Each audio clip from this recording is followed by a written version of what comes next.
जगला में जो करे वो करे रात के मिलेला सुकून खाके राजा जी के हाथ के अच्छा लागेला।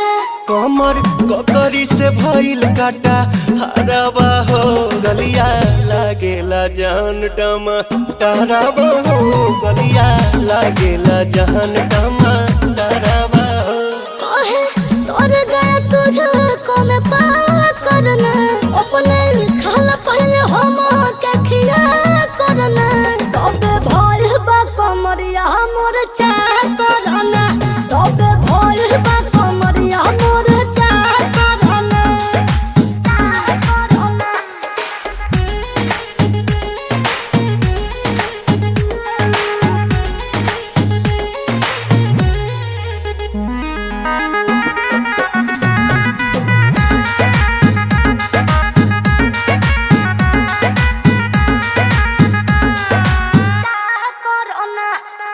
प्रिंस प्रियांशु के प्यार देखे धांसो हर घर